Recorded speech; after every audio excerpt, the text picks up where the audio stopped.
Selamat datang di YouTube channel Dosen Amar. Hari ini kita akan membahas tentang organisasi dan sirkulasi ruang dan bangunan, begitu ya, atau masa bangunan, begitu ya.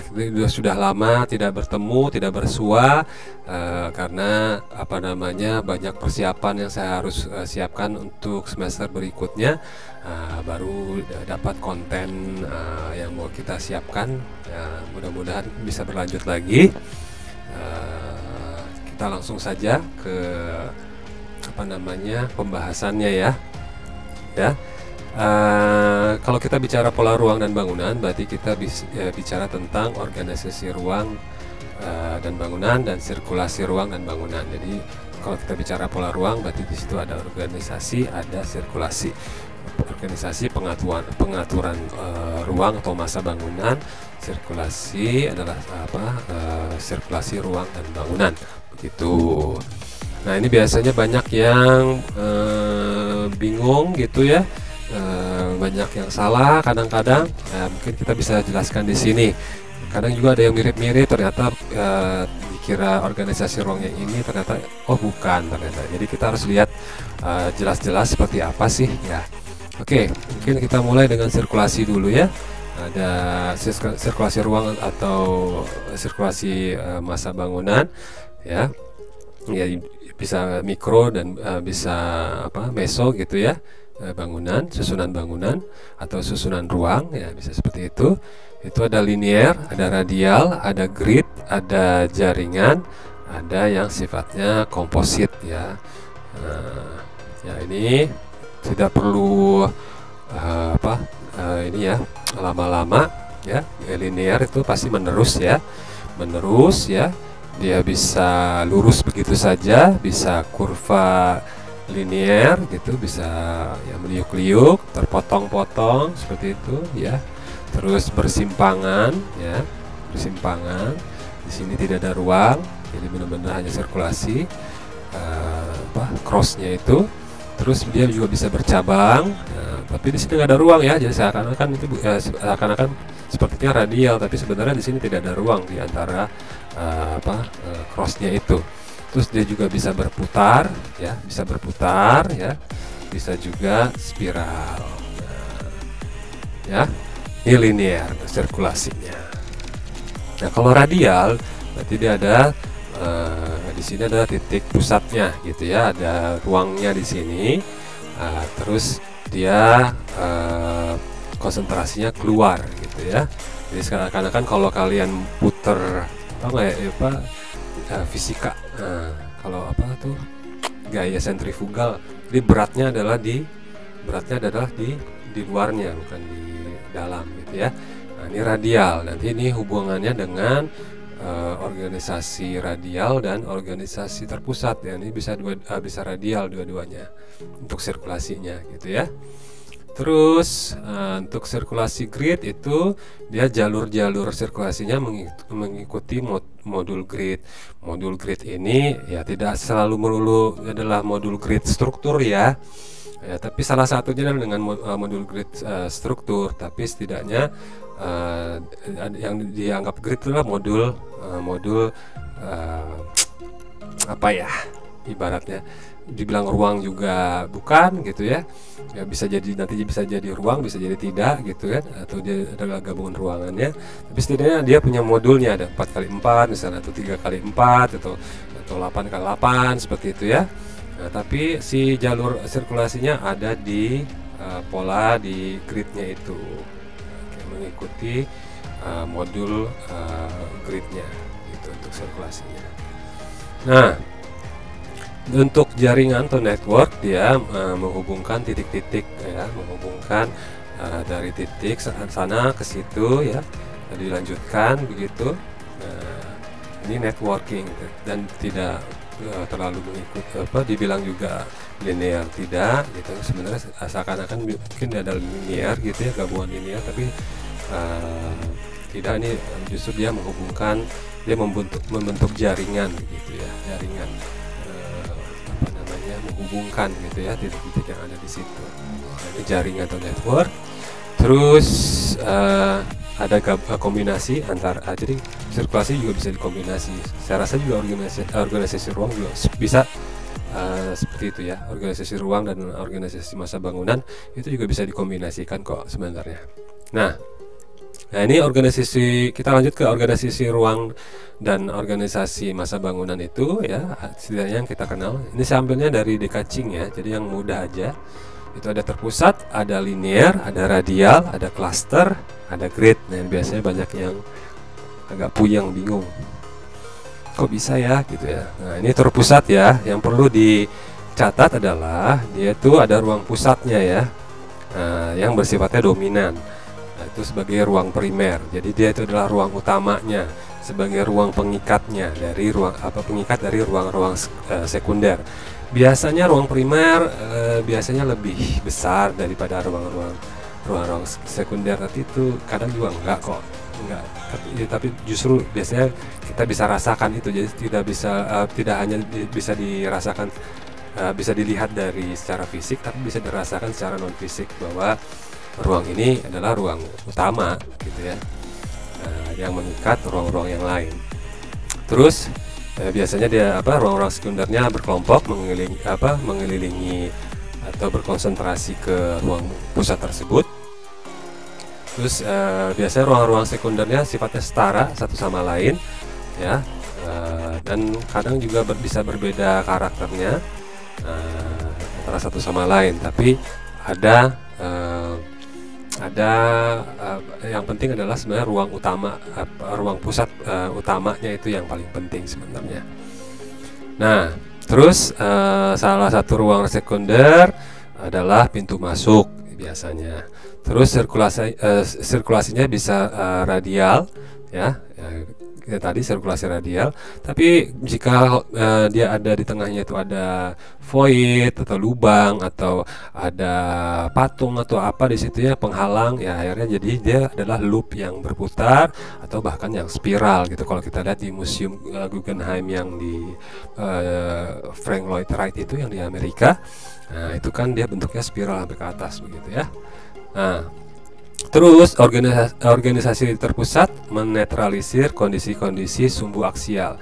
Jadi ketika sumbu aksial bertemu dengan organisasi terpusat, biasanya dinetralisir gitu. Dia tidak menembus terus gitu. Dia justru akan berakhir dinetralisirkan di sini gitu. Nah, ini feng shui-nya ya, kira-kira begitu. Ada feng shui-nya juga sih di sini. Oke. Setelah itu adalah linear ya, bisa linear ya. Ya kalau di kamus bahasa Indonesia adalah linear. Kalau ada yang bilang linear tidak perlu dipermasalahkan begitu ya. Nah yang pasti adalah dia organisasi ini adalah organisasi yang menerus ya, yang berulang-ulang ya. Besarannya atau dimensinya tidak harus sama, tapi dia adalah di satu alur begitu. Terus juga ruang-ruang bisa setara atau berbeda karakter ya, seperti yang saya bilang tadi, bisa saja dimensinya beda, bisa ada yang besar, bisa ada yang kecil, tapi sebenarnya dia disusun secara menerus. Terus arah dapat dilenyapkan oleh suatu bentuk atau ruang yang dominan, jadi dia bisa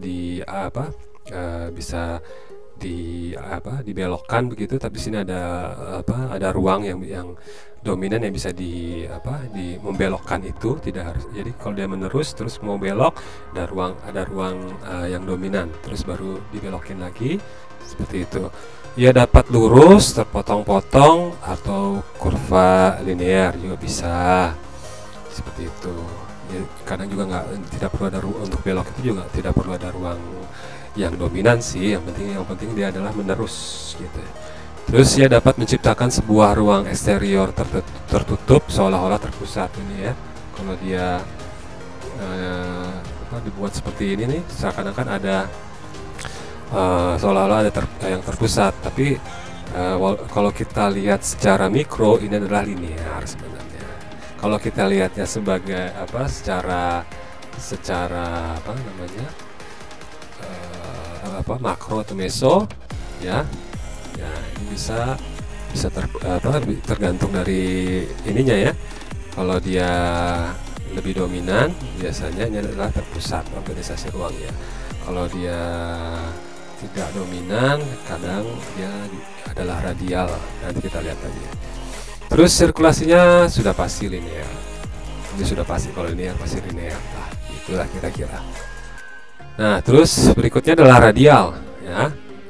Jadi ada ruang pusatnya dengan lengan-lengan yang konsentrasinya keluar. Jadi yang tadi kalau terpusat dia konsentrasinya ke dalam, nah yang radial keluar, ya, sentrifugal ya, beratnya yang berat di luar. Jadi kenapa? Karena ruang-ruang ruang-ruang sebenarnya ruang utamanya itu adalah ruang-ruang yang ada di sekelilingnya, sedangkan ruang tengahnya bukan ruang utama begitu. Nah, terus ya bisa besar, bisa kecil gitu ya, bisa setara gitu ya. Ruang lengan-lengannya bisa berupa lengan-lengan ruang-ruang linear, bisa juga tidak sih sebenarnya. Misalnya seperti ini ada ruang yang menerus linear, ada juga tidak, seperti ruangan biasa. Tapi setidaknya kita rasakan bahwa dominasi ruang-ruang sekitarnya itu lebih utama dibandingkan ruang terpusatnya. Nah, ini yang membedakan dia dengan terpusat. Gitu. Itu bisa kalian rasakan.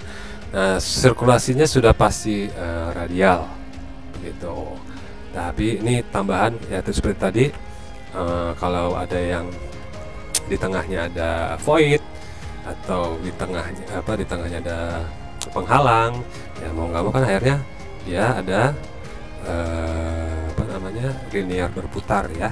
Tapi linear berputar dikombinasikan dengan radial gitu. Nah ini juga yang agak sulit ya, cluster. Dan ini padahal dipakai di perumahan nih, cluster ini, cluster A, cluster B, cluster C ya. Jadi cluster itu ya pengelompokan ruang-ruang yang memiliki karakter setara atau berbeda namun saling berhubungan ya. Tapi yang perlu dicatat di sini, walaupun dia setara dan berbeda, dia tidak ada yang dominan, tidak ada yang utama. Jadi yang membedakan dengan radial dan terpusat di sini dia tidak ada yang dominan ini. Bisa setara, bisa berbeda, tapi saling berhubungan gitu. Jadi dikelompokkan karena saling berhubungan. Terus tidak ada ruang yang dominan atau primer. Penghubung dapat berupa sirkulasi atau komposisi ya, komposisi seperti pintu masuk, aksial, sirkulasi linear. Terus cluster dapat membentuk pola terpusat dan radial ya, tapi tidak bisa dibilang organisasi cluster. Tidak bisa dibilang organisasi terpusat atau radial, tapi cluster. Karena kenapa? Karena tadi tidak ada ruang yang dominan. Nah, itu yang jadi catatan ya. Jadi dia bisa dibuat seperti radial dan terpusat, tapi dia tidak kedudukannya tidak ada yang dominan gitu. Walaupun karakternya bisa setara, bisa berbeda. Ya, misalnya seperti ini ya. Ini cluster kalau ini dia bukan yang utama gitu. Tidak ada yang utama, semua sama, tapi dia berhubungan. Berikutnya juga harus diperhatikan adalah misalnya ini dia berkumpul ya, cluster ruang-ruangnya atau massa bangunannya berkumpul pada sirkulasi linear ya. Berarti dengan begitu sirkulasinya adalah linear. Nah, kalau dia berkumpul di pintu masuk, berarti dia sirkulasinya radial. Nah, ini berkumpul dengan sumbu aksial, nah sudah pasti sirkulasinya linear. Kalau bentuknya radial maupun terpusat, seolah-olah ya, padahal dia cluster karena tidak ada ruang utamanya. Berarti bisa jadi adalah sirkulasinya radial. Sedangkan yang seperti ini kan seperti menghubungkan antar titik kan. Berarti ini lebih ke network. Itu kira-kira. Jadi harus hati-hati dengan cluster juga ya. Terus grid ya, dia miripnya dengan cluster mungkin hanya karena semua ruang tidak ada yang utama gitu ya. Tidak ada yang lebih utama atau sebagai ruang pusatnya ya. Tapi di sini yang menjadi batasan adalah modul gridnya. Bisa modul strukturnya, tapi tidak selamanya adalah karena modul strukturnya. Jadi kalian harus hati-hati di situ. Dia bisa adalah modul ruang atau massa bangunan yang 3 dimensional dan dia harus konsisten. Misalnya 3x3, yang lain berarti konsisten 3x3. Bisa 3x4, berarti yang konsisten juga 3x4 gitu ya. Tidak harus bujur sangkar ya. Yang penting adalah modul grid ruangnya atau grid masanya, tidak melulu tentang struktur ya. Terus ruang dapat hadir mengikuti posisi modul grid atau tidak selama modul grid sebagai acuan mengatur ruang dan selama tidak mengubah modul grid. Nah, kalau dia mengikuti grid, ya, dia bisa mengikuti modul gridnya, atau dia begini juga bisa ya, diambil 4 grid yang diambil, atau dia tidak sama sekali tidak mengikuti itu, tapi dalam artian dia tetap konsisten dengan komposisi dari si grid itu gitu. Bisa seperti ini, bisa seperti ini gitu ya. Nah, itu boleh gitu. Ini bisa disebut dengan organisasi ruang grid. Kalau dia melenceng sedikit, berbeda gitu ya, tidak sesuai dengan si gridnya, berarti sudah bukan organisasi ruang grid. Terus modul grid dapat ditambah atau dikurangi ya, atau dilapisi selama tetap mampu mempertahankan identitasnya dalam mengatur ruang ya. Bisa ditambah, bisa dikurangi, bisa ditambah, bisa dilapisi gitu. Tapi intinya adalah modulnya tetap konsisten, tidak berubah begitu ya. Ini bisa dilapis-lapis begitu. Terus modul grid modul grid juga dapat dibuat secara tidak teratur, tapi pola dasar modul grid tetap menjadi acuan. Jadi bisa tidak teratur seperti itu. Ini misalnya ambil setengahnya gitu ya, atau seperempatnya misalnya itu ya. Tapi tetap pembaginya lebih pembaginya adalah pembagi yang memang bisa membagi si ruangan ya. Kalau misalnya dalam 4x4, berarti ya bisa dibagi 2, bisa dibagi pembaginya 1/1 meter misalnya, atau per 2 meter. Tapi kalau 1,2, 1,3 berarti bukan gitu. Nah, ini bisa di overlap seperti ini juga. Terus juga modul grid dapat bergeser dengan visual yang menerus, dapat diinterupsi oleh ruang besar atau ruang alamiah ya, misalnya ada kolam, ada danau. Terus atau dapat dipindah atau diputar gitu ya. Nah, misalnya ini, nah gridnya tetap, tapi di sini dia absen di situ ya, tapi gridnya tetap gitu, tidak berubah. Atau misalnya dilalui oleh sungai seperti itu, tapi gridnya tetap gitu, dia lanjut aja. Nah, tapi bisa juga dipindahkan atau diputar gitu ya, diputar karena ada sesuatu di sini, gridnya bisa diputar gitu ya, atau melanjut grid karena bentuk konturnya kah, kalau untuk masa bangunan ya, konturnya kah yang mengubah itu ya, itu bisa juga seperti itu, asalkan modul gridnya tetap konsisten dimensinya gitu. Nah, nih supaya nggak bingung ya, ini contoh-contoh yang organisasi ruangnya bisa apa aja. Bukan begitu maksudnya. Dalam artian kalau dikasih begini ya bisa apa saja, tapi ya harus kita lihat dulu kenapa, apa informasi, ada informasi nggak yang jelas dia itu apa gitu. Misalnya kita diberi seperti ini, jadi jangan lihat denahnya aja, kita lihat juga nih ada fungsi apa di sini, ada fungsi apa di situ, ada keterangan apakah di artikelnya atau bagaimana di referensinya, betul maksud saya. Ini kira-kira misalnya ternyata semua fungsinya tidak ada yang utama gitu ya, dan juga dia berkumpul begitu, dan ukurannya tidak setara begitu. Nah, ini organisasi ruangnya sudah pasti adalah klaster. Nah, ini klaster ini gitu. Nah, tapi kalau lihat ini ya sekilas ya, sepertinya dia ada gridnya. Kalau memang ada keterangan modul gridnya ya, ini bisa jadi ya seperti ini. Nah, ini bisa kombinasi antara klaster dan grid kalau memang modul gridnya diketahui begitu ya, dapat diketahui. Nah, dia bisa jadi terpusat jika ada ruang pusatnya adalah ruang primernya, yang lainnya adalah sekunder. Jadi beratnya ada di sini, jadi beratnya ke dalam. Jadi ini bisa jadi organisasi ruang terpusat, gitu. Dia bisa radial jika kebalik, yang beratnya justru di ruang luarnya. Nah, ini adalah ruang primernya, justru ruang utamanya ada di sini. Yang di sini, yang ruang pusatnya justru jadi ruang sekunder, gitu.